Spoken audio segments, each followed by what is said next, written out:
To understand the magnitude of what was lost on those tapes, we first have to understand where Buddy Holly was, both physically and psychologically, in the winter of 1958 and 1959.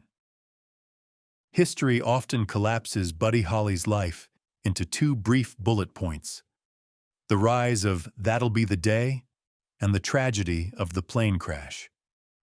But there is a missing chapter. There is a lost month that most biographies skim over, yet it is the most critical period of his artistic life. In late 1958, Buddy Holly did something that rock stars from Lubbock, Texas, simply didn't do. He defected. He left behind the safety of his band, the Crickets. He severed ties with the controlling influence of his producer, Norman Petty. And he left behind the flat, dusty plains of the Texas Panhandle for the concrete canyons of New York City. He moved into the Brevoort, a luxury apartment building located at 11 Fifth Avenue in Greenwich Village. For the architecture and history buffs watching, the choice of this specific building is significant. The Brevoort name was legendary in New York. It belonged to a historic hotel that had stood on that spot since the mid-1800s, a place Mark Twain used to visit. But that old hotel had been demolished. The building Buddy moved into was brand new, a modern 19-story cooperative completed in 1956. It represented the new world. It had doormen in uniforms. It had elevators. It was a symbol of status and sophistication that was light years away from the garage studios of Clovis, New Mexico. Living there placed Buddy Holly at ground zero of the American Cultural Revolution. This was Greenwich Village in 1959. If you walked out the front door of the Brevoort and turned the corner toward Washington Square Park, you weren't hearing rockabilly. You were hearing the birth of the folk movement. You were hearing jazz spilling out of the village vanguard. You were seeing beatniks and poets. Buddy Holly, the kid in the nerdy glasses who had built his fame on three-chord songs, was suddenly soaking in complex harmonies and sophisticated rhythms, and he loved it. He completely reinvented his daily life. He would wake up late, around noon. He would walk to the park. He stopped buying jeans and cowboy shirts and started buying Italian suits from high-end tailors in Midtown. He started wearing heavy, black-rimmed glasses that made him look more like a young architect than a singer. He was 22 years old, and he was shedding his skin. But he wasn't alone in apartment 4H. Living with him was his new wife, Maria Elena Santiago. We have to pause here, because Maria Elena is often treated as a footnote in the history books, but she is the key to the apartment tapes. Maria wasn't just a muse, she was an industry insider. She worked at Peer Southern Music, one of the largest and most powerful music publishing firms in the world. She wasn't a starry-eyed fan. She was a professional. She understood copyright law. She understood publishing royalties. She knew how the business worked from the inside out. When she looked at the contracts Buddy had signed with Norman Petty back in New Mexico, she recognized the trap immediately. She told him, "Buddy, you are the star. He works for you. Why are you begging him for your own money?" Empowered by Maria, Buddy decided to take control. In apartment 4H, they created a domestic sanctuary. It was an us-against-the-world mentality. They had almost no liquid cash because their accounts were frozen by the lawsuits, but they had vision. So their world shrank down to the size of that one-bedroom apartment. And in that apartment, Buddy Holly stopped being an oldies act. He started acting like a student. He bought a chaotic collection of records: Ray Charles, Mahalia Jackson, Sam Cooke. He sat on his couch for hours, dissecting how gospel singers used their breath control. He studied how jazz guitarists formed their chords to create tension. He was deconstructing his own style. He realized that the hiccup vocal style of Peggy Sue was a gimmick, and he was tired of gimmicks. He wanted to sing with his chest, not his throat. This is the atmosphere of Apartment 4H in January 1959. A young genius, isolated from his past, surrounded by a new city, trying to build a new sound from scratch while his bank account slowly drained to zero. He couldn't afford to book a professional studio to test these new ideas. He couldn't afford to hire session musicians to play the drums or the bass. So, he looked at the coffee table in his living room. He looked at the acoustic guitar leaning against the wall, and he unpacked a piece of equipment that he had brought with him from New Mexico, an Ampex 401A. He decided that if the world wouldn't let him into the studio, he would bring the studio to the living room. To understand why a global superstar was recording demos in a living room instead of a professional studio, and ultimately, why he died trying to escape a frozen bus in Iowa, you have to follow the money. Or rather, the lack of it. In January 1959, Buddy Holly was, on paper, one of the most successful musicians in the world. He had toured the United Kingdom, Australia, and the United States. He was a household name. His songs were playing on radios from London to Los Angeles. But if you looked at his bank balance in New York City, the reality was terrifying. It hovered dangerously close to zero. At one point in late January, it is estimated he had less than $50 in liquid cash in his pocket. He was borrowing money from his wife's aunt just to pay the rent at the Brevoort. How is that mathematically possible? How can you have a #1 record and be unable to buy groceries? The answer lies in a small, dusty town called Clovis, New Mexico, and a man named Norman Petty. Norman Petty was the owner of the studio where Buddy recorded his biggest hits. To the outside world, he was a benevolent mentor, the man who gave the Lubbock sound to the world. But behind the scenes, he was the architect of one of the most restrictive and exploitative financial arrangements in music history. In the 1950s, the music industry was a predatory ecosystem. Young kids from Texas didn't have entertainment lawyers.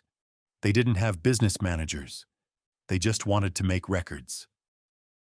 Norman Petty recognized this vulnerability and exploited it with surgical precision. He structured Buddy's career using a mechanism that modern lawyers would call cross-collateralization and total managerial control. First, there was the issue of publishing rights. This is the lifeblood of the music industry. Petty frequently inserted himself as a co-writer on songs he didn't write. If you look at the original vinyl credits for That'll Be the Day or Peggy Sue, you will often see the names Holly Petty. This meant Petty was legally entitled to 50% of the songwriting royalties, the most lucrative revenue stream in music, often for doing nothing more than turning on the microphone or suggesting a minor tempo change. Second, and more devastating, was the cash flow structure. All of the royalties earned by Buddy Holly and the Crickets, from record sales, from radio play, from touring, didn't go to Buddy. They went into a corporate account controlled solely by Norman Petty. Petty paid the band an allowance. He treated them like children. If Buddy wanted to buy a car, he had to ask Norman. If he wanted to buy a new guitar, he had to ask Norman for permission to spend his own money. This system worked fine when they were teenagers in Lubbock, happy just to be hearing their songs on the radio. But when Buddy moved to New York and married Maria Elena, the dynamic shattered. Maria Elena was a sharp New York professional. She worked for Peer Southern, a massive publishing house. She saw the checks coming in, and she saw what Buddy was actually receiving. She was horrified. She told him, "You are the star. He works for you. Why are you begging him for your own money?" In late 1958, emboldened by Maria, Buddy Holly made the call. He fired Norman Petty. He decided to split from the Crickets, who, feeling insecure and loyal to Petty, decided to stay in Clovis. Buddy wanted to be his own man, but Norman Petty held the nuclear codes. When Buddy tried to sever the relationship, Petty simply turned off the tap. He claimed that because the earnings were tied to the Crickets as a group entity, and because the books were complicated, he couldn't legally pay out Buddy's share until the accounting was settled. It was a stall tactic, a brutal war of attrition. He froze the royalties. Buddy Holly was now in a financial siege. He was sitting in an expensive apartment in Manhattan, waiting for royalty checks that wouldn't come. He had legal fees piling up from the lawyers he hired to fight Petty. He had a pregnant wife to support. And he had a fierce pride that wouldn't let him admit to the world that he was broke. He needed immediate liquid cash to keep the lights on and the lawsuit alive. This is the crucial context for the tragedy. Buddy Holly didn't want to go on the winter dance party tour. He hated the idea. He called it a third-rate tour. It was a grueling run of ballrooms and armories in the frozen Midwest, organized by the General Artists Corporation. The pay was not the fortune of a rock star. The total fee for the entire 3-week run was approximately $7,500. In 1959, that was good money. But for a star of Buddy's magnitude, to trudge through the snow for 3 weeks for that amount was a step down. It was a pickup gig. It was quick cash. He looked at the Ampex machine in his living room. He looked at his unfinished songs, and he made the calculation. He told Maria, "I'll go. I'll do the tour. I'll get the cash. I'll pay the lawyers, and then I'll come back, and we'll be free." He was trading his time for freedom. He was effectively holding his breath, diving into the freezing water of the Midwest, planning to surface in New York with enough money to finance his real dream, his own label, his own studio, and his own future. So while the lawyers argued in New Mexico, Buddy Holly sat in apartment 4H, pressed record, on his Ampex machine, and tried to get as much work done as possible before the bus left the station. If you want to truly understand the genius of Buddy Holly in his final days, you have to stop listening to the melody for a moment and start listening to the room. The apartment tapes are not just songs. They are a sonic crime scene of creativity. They are forensic evidence of a musician pushing against the limits of his technology. And to understand them, we have to look closely at the weapon he used. It was an Ampex 401A. For the audiophiles and vintage gearheads watching, the Ampex 401A was a serious piece of machinery. Buddy had purchased it directly from Norman Petty back in Clovis before the split. It was a portable, tube-powered, reel-to-reel recorder. It weighed nearly 40 pounds, hardly portable by today's standards, and was encased in a luggage-style housing. Inside, it used vacuum tubes to amplify the signal, giving the recordings a warm, rich, natural saturation that digital plugins today still struggle to emulate perfectly. But it had one fatal limitation. It was mono. Buddy Holly had no multi-tracking capabilities. He couldn't record a guitar part and then sing over it later. He couldn't fix a mistake. He couldn't punch in a new line. He had to perform the song in its entirety, perfectly, in a single take. He set up his studio in the living room of apartment 4H. He didn't have boom stands or pop filters. He sat on the couch, or sometimes on the floor, with his acoustic guitar. Photographic evidence and accounts from the time suggest his instrument of choice was a Gibson J200. This is a crucial detail. The J200 is a jumbo acoustic. It has a massive body and a booming low-end resonance. In a small New York apartment with hard walls, that guitar filled the sonic space like an orchestra. Because he didn't have a drummer and couldn't afford to hire one, Buddy improvised a technique that would become legendary. If you listen closely to the track Crying, Waiting, Hoping, you hear a rhythmic click-thump sound driving the beat. That isn't a drum.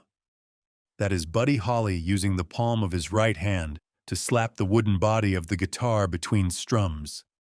He was playing lead, rhythm, and percussion simultaneously, all while singing a complex vocal harmony. When forensic audio engineers analyze these tapes today, they don't just hear the music. They hear the ambient life of New York City in January 1959. The recordings are shockingly intimate. Because he had to turn the input gain up high to capture his voice, the Ampex captured everything. You can hear the distinct hiss of the steam radiator in the corner of the room, a sound familiar to anyone who has lived in a New York apartment in winter. You can hear the creak of the sofa springs as he shifts his weight to reach a chord. You can hear the pages of his notebook rustling as he checks the lyrics he had just written. But the most haunting detail isn't the noise, it's the silence. Between the takes, the tape keeps rolling. You can hear the domestic life continuing around him. You hear Buddy talking to Maria Elena in the kitchen. He hums a melody to himself, testing it out. At one point, the telephone rings in the hallway, and he pauses, waiting for it to stop ringing before he hits the opening chord. It creates a chilling effect. It strips away the rock star mythology completely. It places you in the room with him. You are sitting on the floor of apartment 4H, watching a 22-year-old kid work, completely unaware that he has less than 30 days to live. The songs Buddy recorded in those final weeks were not Rockabilly. They were not Peggy Sue Part 2. They were the blueprint for a future that hadn't happened yet. If you sit down and compare his 1957 hit Peggy Sue with the apartment recording of Peggy Sue Got Married, the evolution is shocking. The 1957 track is frantic, driving, teenage energy. It's hiccups and snare rolls. It is music designed for a high school sock hop. The 1959 track, recorded in that living room, is melodic, wistful, and complex. It swings. It has a melancholy that wasn't present in his early work. It feels like a song written by a man who has seen a bit of the world, not a kid from Lubbock. Buddy had recently discovered the music of Ray Charles and Sam Cooke. He was obsessed with the way gospel singers used call and response. He told Maria Elena that he was done with kids' music. He wanted to write standards. He wanted to write songs that Frank Sinatra or Nat King Cole would cover. He had actually started this transition a few months earlier, in his final studio session with the string orchestra for True Love Ways. But in the apartment tapes, he was pushing it further. Listen to the track Crying, Waiting, Hoping. On the tape, it's just Buddy and a guitar. But in his head, he didn't hear a solo acoustic track. He heard a symphony. We know this because of his business plans. Buddy wasn't recording these tapes to release them as acoustic folk songs. They were demos for a massive project he was planning for the spring of 1959. He wanted to build his own label. He planned to call it Prism Records. This is a massive detail that often gets lost. Buddy Holly wasn't just planning to be a singer. He was planning to be a mogul. He wanted to produce other artists. He wanted to take the control back from the Norman Pettys of the world and give it to the musicians. He wanted to record in New York or go back to Texas and build a state-of-the-art facility where he controlled the master tapes. He was imagining a fusion of rock and roll energy with the sophistication of orchestral pop. This is exactly the sound that the Beatles, the Beach Boys, and Simon and Garfunkel would make famous in 1964 and 1965. Buddy Holly had the blueprint in his head in January 1959. He was fusing genres 4 years before the rest of the world caught up. He was reinventing folk rock. But he couldn't finance the studio time to finish them. The lawsuit with Norman Petty was dragging on. The bank accounts were still frozen. He was sitting on a goldmine of intellectual property, songs that would generate millions of dollars in royalties over the next 60 years. But he couldn't afford a taxi to a studio in Midtown.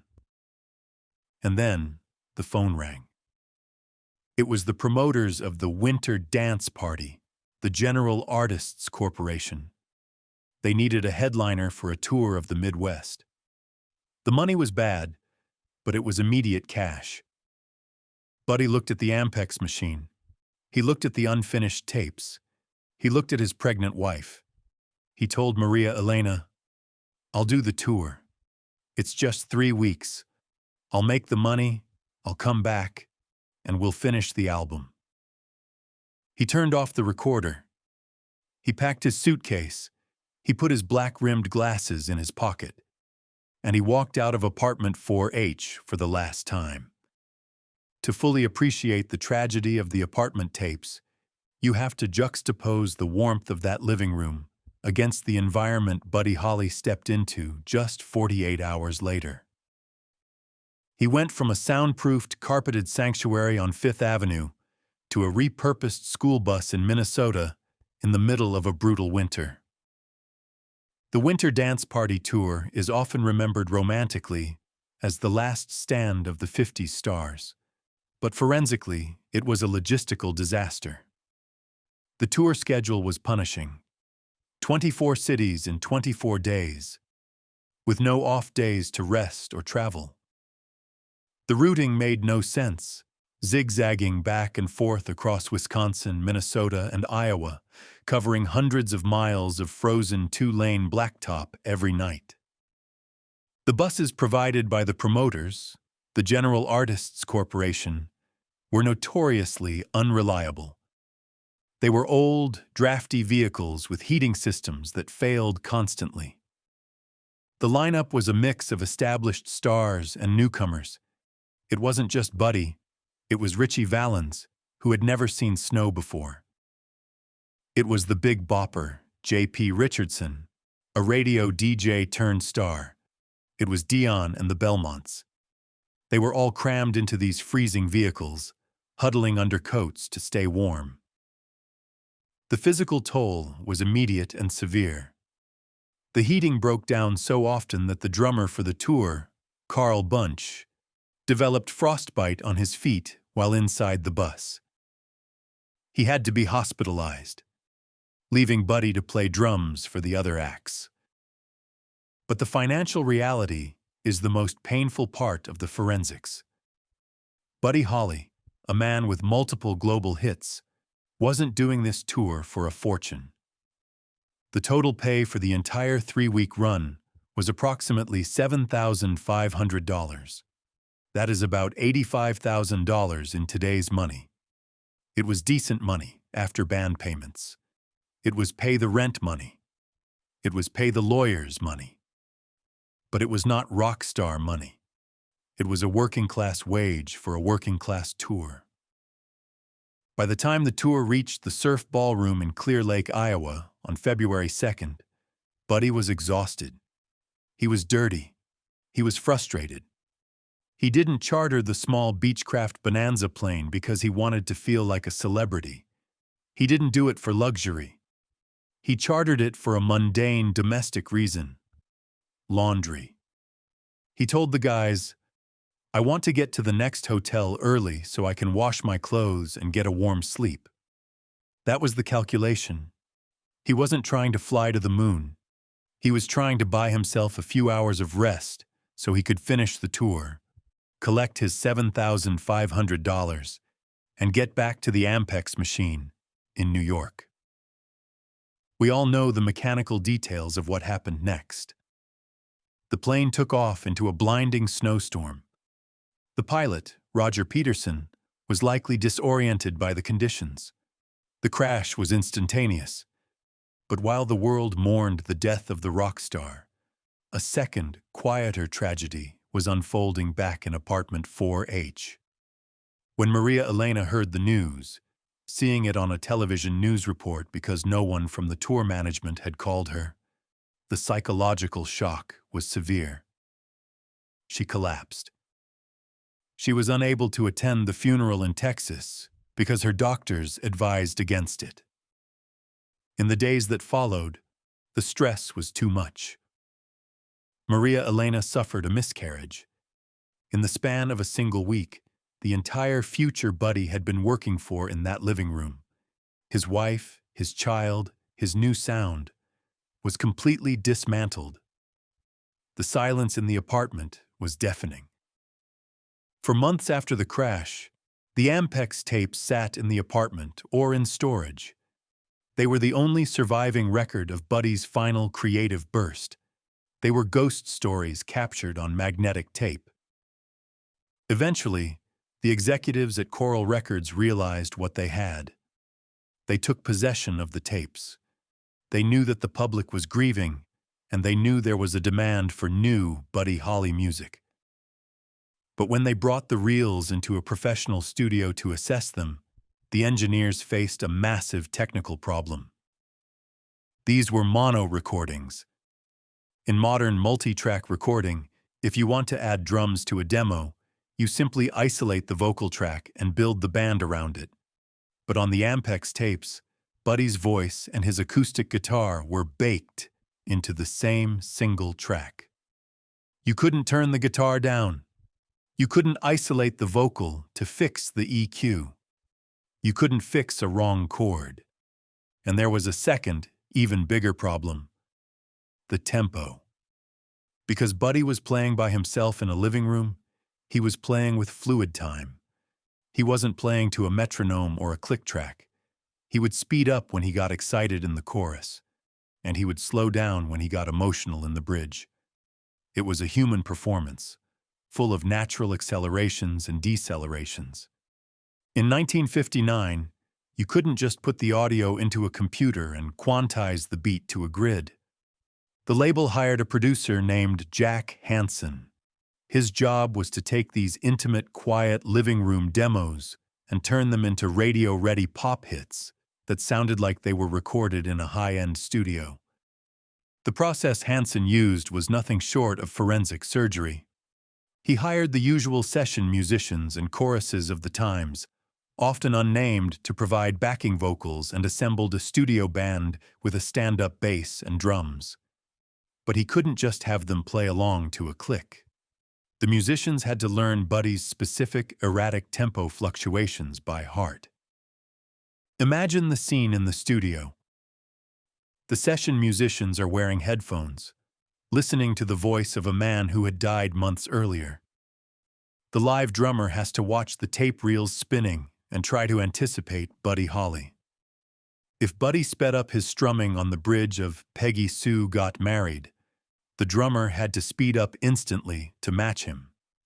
If Buddy paused for a breath before the final chord, the entire band had to freeze and wait.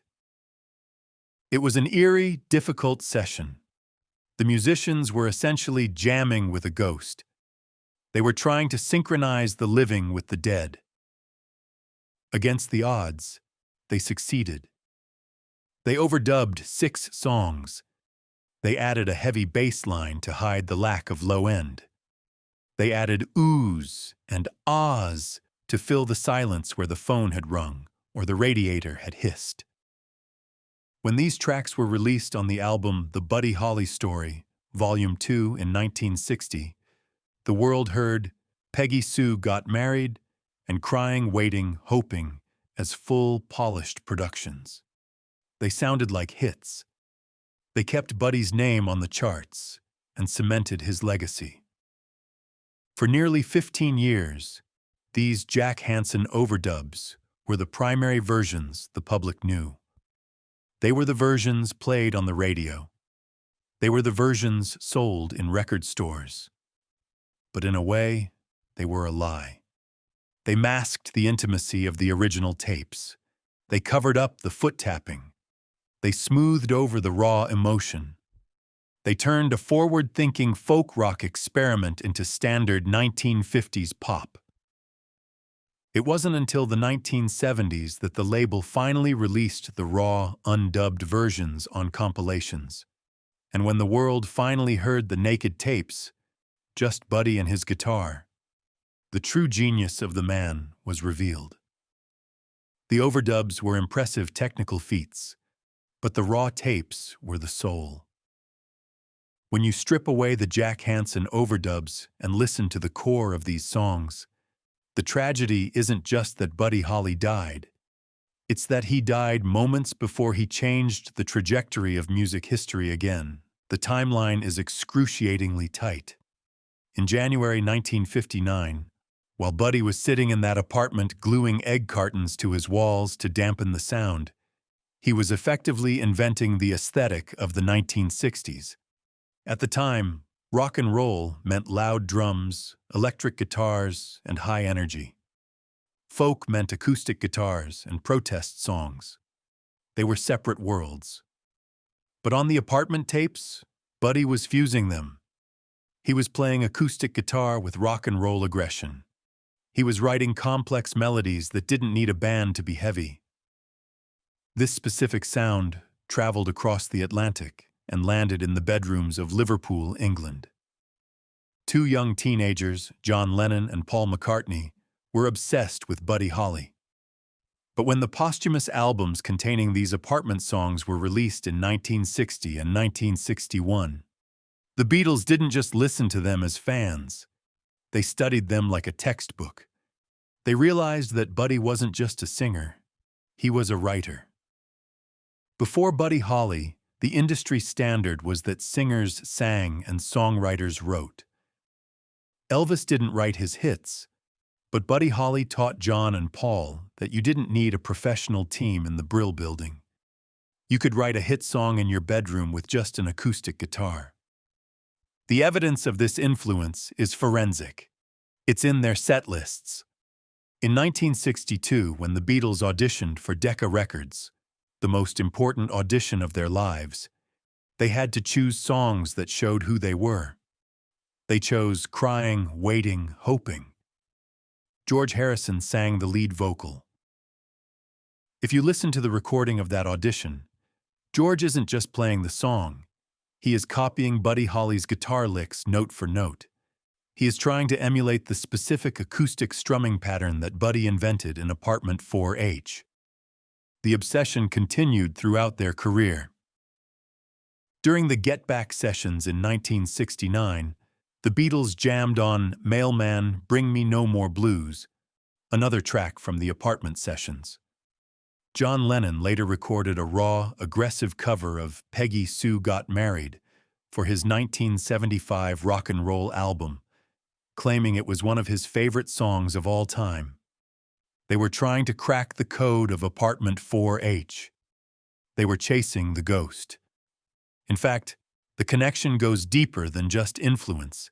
It became financial.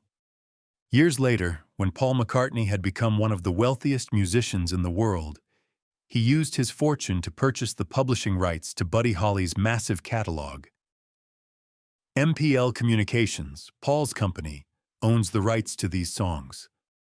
Paul didn't buy it just as a business investment. He bought it as a tribute. He organized Buddy Holly Week in London every year for decades.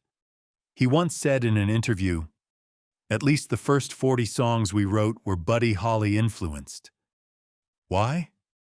Because Paul McCartney knew the secret. Buddy Holly was the prototype. If Buddy had lived, he would have been 27 years old when the Beatles hit America in 1964. He wouldn't have been an oldie act on a nostalgia tour. He would have been their peer. The Apartment tapes proved that he was already heading in their direction, toward complex harmonies, toward self-production, and toward the Prism Records concept of artist ownership. He was the architect who drew the blueprints, but died before the first brick was laid. Today, the Brevoort apartment building still stands at 11 Fifth Avenue. It is a quiet, expensive, heavy building in the heart of Greenwich Village. You can walk past it 1,000 times and never know that the future of music was being rewritten on the 4th floor in the winter of 1959. But if you put on a pair of high-quality headphones and listen to the raw, undubbed version of Dearest or That Makes It Tough, you are instantly transported back to that specific room. You don't hear a legend. You don't hear a Rock and Roll Hall of Fame inductee. You hear a husband. You hear a guy trying to figure out a melody while the coffee brews in the kitchen. You hear the radiator hissing in the background, fighting off the New York cold. You hear the sound of a man who thinks he has all the time in the world. The Ampex 401A tape recorder sat there, spinning, capturing the last creative breaths of a genius. It was an impartial witness to the reinvention of a star.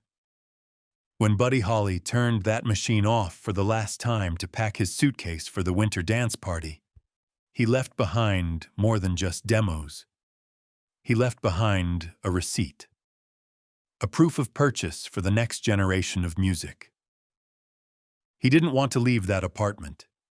He didn't want to get on that bus. He walked out into the freezing cold for a $7,500 paycheck. He died because he needed laundry money. He died because he needed cash to pay a lawyer to fight for money that was already his. He died because a contract signed in New Mexico said he wasn't allowed to be rich. But the music he left on that coffee table survived the crash. It survived the lawyers. It survived the overdubbing sessions. And it survived the silence. This is the history hiding inside the static. The songs that were never meant to be heard, but ended up shouting louder than anything else on the radio. If you want to keep exploring the brutal truths, the financial mechanics, and the lost treasures of history, hit that subscribe button. And always, read the fine print.